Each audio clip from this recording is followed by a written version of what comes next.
Bonjour tout le monde. Donc, comme promis, je vais vous faire quelques vidéos sur les marges de gain et la marge de phase. Donc, cette première vidéo, elle va s'occuper de vous expliquer un peu finalement à quoi ça sert, d'où ça vient. Et après ça, je ferai une autre vidéo où on va apprendre à aller chercher la marge de gain et la marge de phase sur un graphique de marge de gain et de marge de phase. Donc, sans plus tarder, je vais partager mon écran. Euh, si j'arrive. Voilà. Alors, ce que vous voyez ici, c'est un système commandé. Donc, on a bien sûr un système qui est ici. Je vais prendre une couleur différente. Donc, ça, c'est l'objet à commander.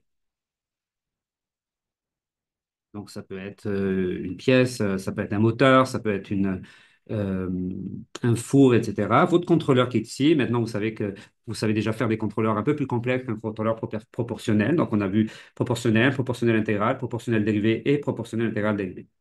Alors là, ce que vous avez ici, bien sûr, c'est la sortie et l'entrée. Si je simplifie la boucle qui est ici en une seule fonction transfert, ce que savez faire, ça vous donne le schéma équivalent qui est ici, qui me donne finalement que y de s, c'est égal à fs fois rs. OK? Rappelez-vous par contre, donc je vais repartir ici, rappelez-vous que fs, c'est la transmittance du chemin direct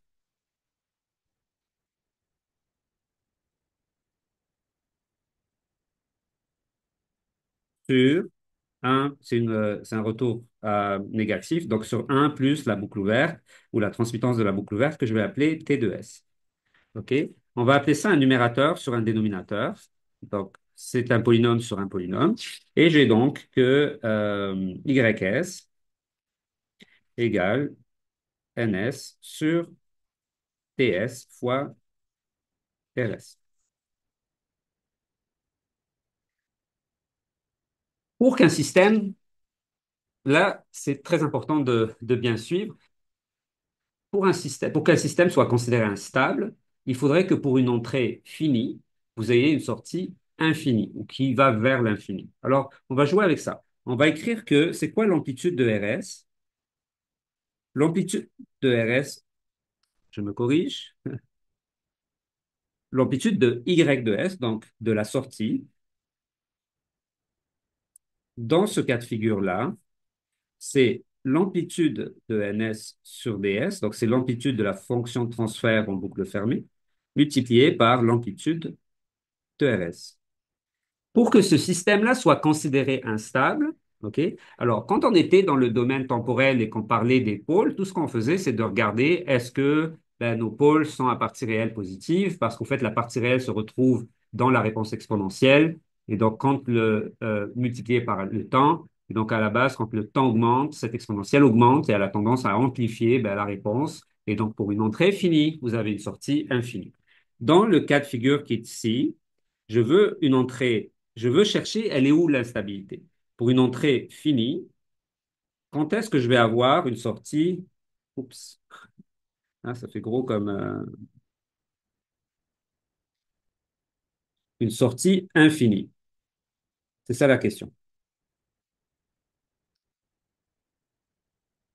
Eh bien, la sortie est infinie si celui-là tend vers l'infini. Pour que l'amplitude de ns sur ds tende vers l'infini, il faudrait que d de s tende vers zéro, n'est-ce pas? Alors, ou je vais écrire tout simplement d de s égale zéro, n'est-ce pas?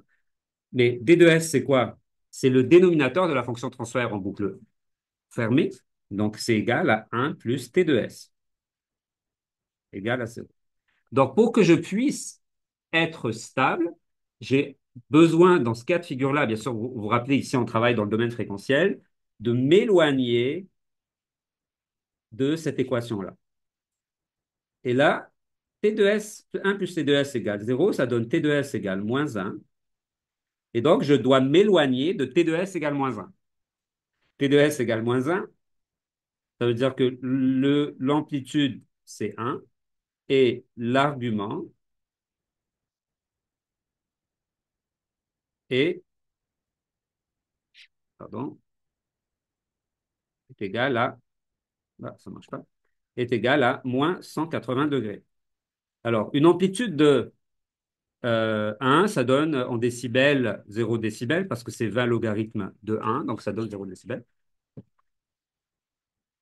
Et à la base, ce que je suis en train de vous dire, c'est que pour que je puisse rester stable ou m'éloigner de cette instabilité, ben, techniquement, il faudrait que je sois loin du 0 décibel. Hein, je n'arrive pas au 0 décibel et je n'arrive pas au moins 180 degrés pour que je finisse par remplir ces deux conditions-là. D'où vient, c'est de là que vient ce qu'on appelle la marge de gain et la marge de phase. Donc, la marge de gain, j'ai combien d'espace pour arriver au 0 décibel?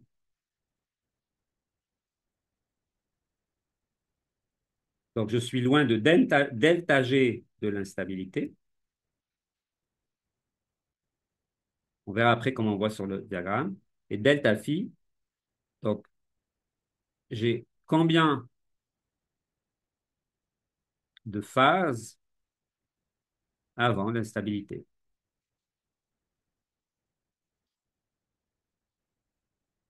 OK? Et donc, c'est ce que ça nous dit tout simplement, c'est on ne parle plus juste de stable-instable, on parle aussi de qualité de stabilité. J'ai combien de, finalement, d'espace, je suis combien loin de cette égalité que je ne veux pas avoir. OK? Donc, je vais essayer de les définir de façon. Je sais pas pourquoi ça ne marche pas. Donc, on va rajouter une page. On va rajouter plusieurs.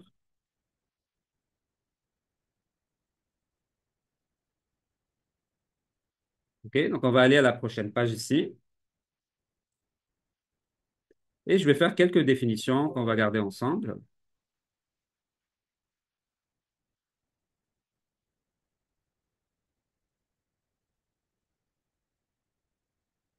OK? La marge de phase, donc la marge de phase, c'est l'espace en degrés que j'ai par rapport au moins 180 degrés. C'est la quantité de déphasage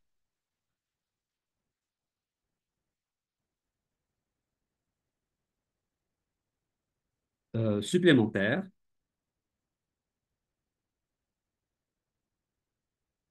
en degrés qu'un système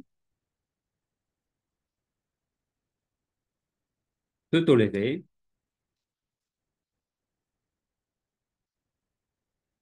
avant de devenir instable.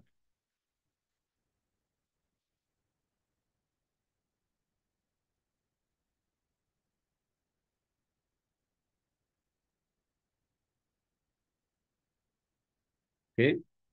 Donc la marge de gain, vous devinez un peu c'est quoi. Donc c'est le facteur en décibels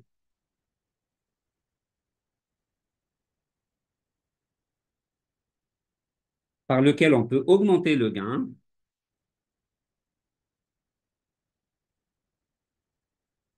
Si vous n'étiez pas en décibels, ben, à ce moment-là, vous diriez au lieu de dire en décibels, vous dites en fois. Hein, on peut l'augmenter 2 fois, 3 fois.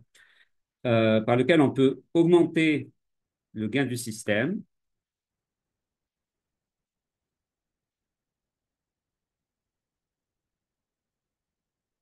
avant qu'il ne devienne instable.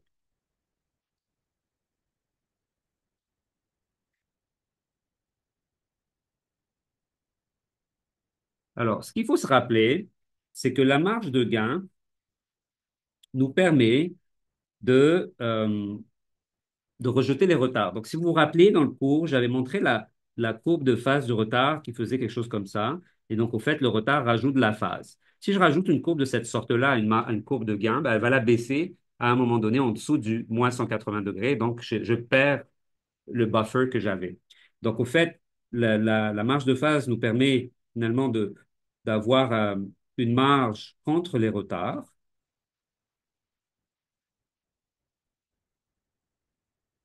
alors que la marge de gain nous permet d'avoir une marge ou de rejeter les perturbations. Dans ce qui va suivre, je vais donner des exemples de ce que c'est qu'une perturbation et de ce que c'est finalement aussi euh, un retard dans un système réel. Donc, je vais donner plusieurs exemples. Je vais faire des exemples ou donner des exemples physiques de marge de gain et de marge de phase ou des éléments qui vont avoir une influence sur la marge de gain ou la marge de phase. C'est-à-dire que avoir la marge va nous permettre de euh, rejeter ces problèmes-là ou éviter ces problèmes-là. Donc, je vais partager mon PowerPoint, mon PDF. OK. Donc, on avait dit que la marge de phase, c'était pour venir rejeter les retards et la marge de gain, c'était pour venir rejeter des perturbations. Donc, à la base, on va prendre quelques exemples. Par exemple, dans le système industriel et robotique.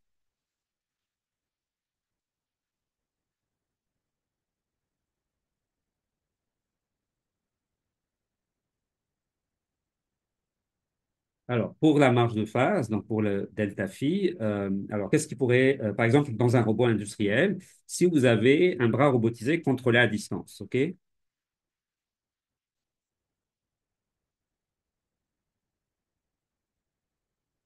Contrôlé à distance, ce que ça, par exemple, via un réseau Ethernet, hein, ce que vous allez avoir, c'est que le réseau lui-même va introduire un retard de communication.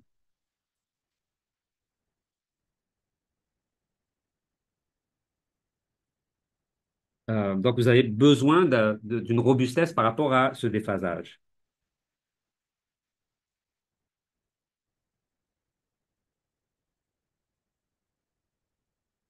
OK?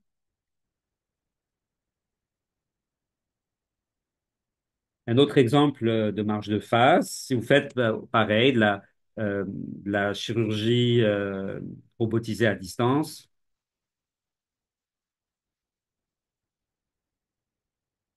bien sûr avec un robot, ben là, il y a une latence du réseau peut déstabiliser le robot. Et vous allez un peu faire mal à la personne que vous êtes. Donc la latence dans le réseau peut rendre la chirurgie dangereuse.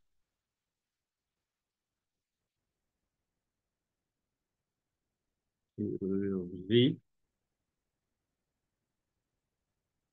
Donc, vous ne voulez pas que vous soyez tellement proche de l'instabilité que ben, un petit retard dans la transmission de l'information ben, va faire que vous allez déstabiliser le robot et de ce fait, ben, dans ce cas, malheureusement, éventuellement faire beaucoup de mal aux patients. Un exemple de marge de gain en robotique, par exemple, dans les procédés industriels, ce serait quoi? Un système de chauffage, donc un système de chauffage ou de ventilation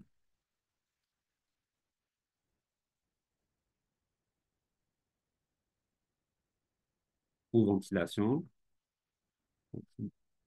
Ventilation. Euh, donc, la commande HVAC,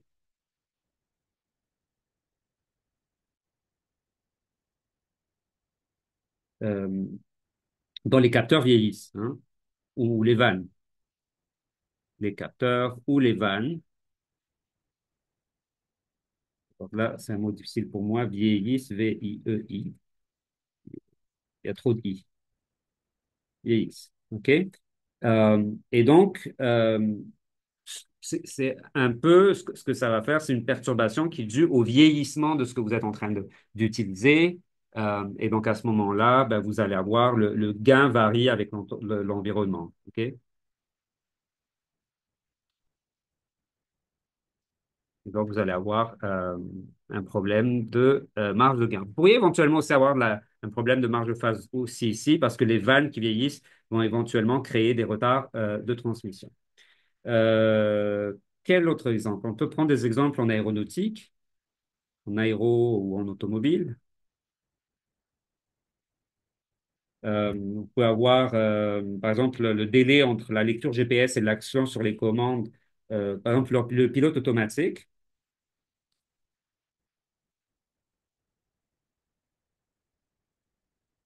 vous pouvez avoir un délai entre la lecture GPS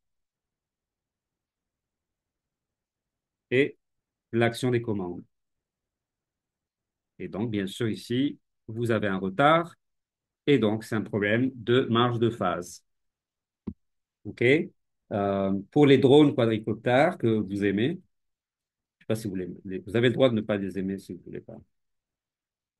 Quadricoptère. Il peut avoir, par exemple, un retard entre les capteurs inertiels ou les unités inertielles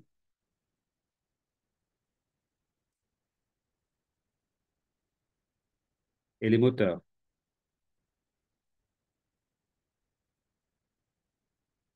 Et donc, ce déphasage-là, il peut compromettre la stabilité de vol. Donc, c'est encore une marge de phase. Pour une suspension de voiture, suspension de voiture, suspension active, d'auto.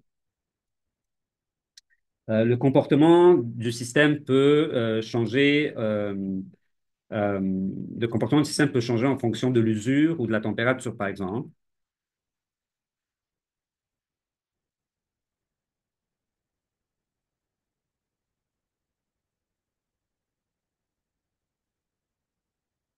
En fonction de l'usure de la suspension ou de la température externe, qui va la rendre la suspension plus rigide ou moins rigide.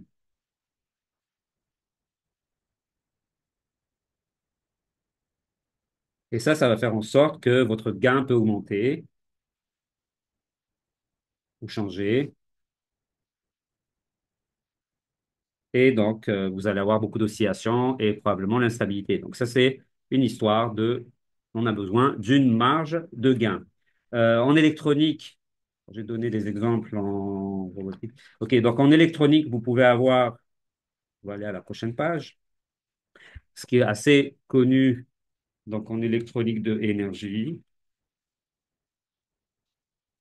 Vous pouvez avoir par exemple un convertisseur de puissance.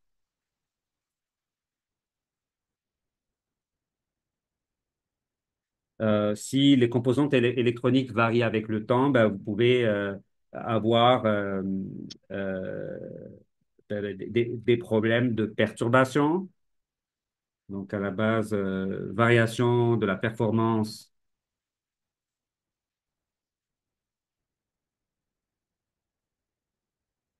des composantes.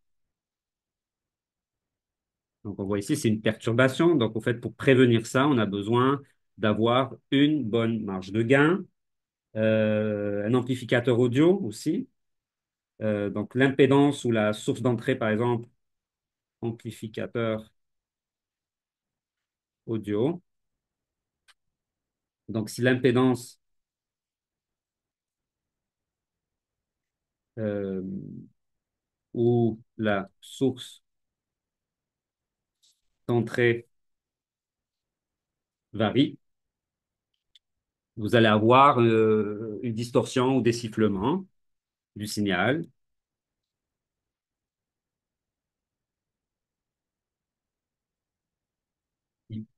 sifflement. Et donc ici, on a besoin d'une marge de gain. OK? Il y a une variation, donc c'est une marge de gain. Euh, Donc, vous pouvez avoir plein d'autres exemples. Un autre exemple possible, c'est les capteurs Evan qui induisent des délais dans un système de réacteur quelconque, un réacteur chimique, par exemple. Et donc ici, sans marge de phase suffisante, vous allez avoir de l'instabilité chimique. Ah, la caméra est ici. Vous allez voir, j'ai une autre caméra là. Donc, si vous allez voir de l'instabilité chimique, et donc vous avez besoin dans ce cas d'une marge de phase euh, une pompe à perfusion, donc en biomédical, donc c'est la viscosité du fluide ou la résistance des tuyaux change avec l'âge, et donc vous allez avoir des perturbations dans le système, et vous allez aussi donc avoir une marge de gain. Donc c'est à peu près tout ce qu'on va dire par rapport à la signification de cette marge de gain et de la marge de phase, et dans les prochaines vidéos, on va voir comment est-ce qu'on les calcule. OK? À tout de suite.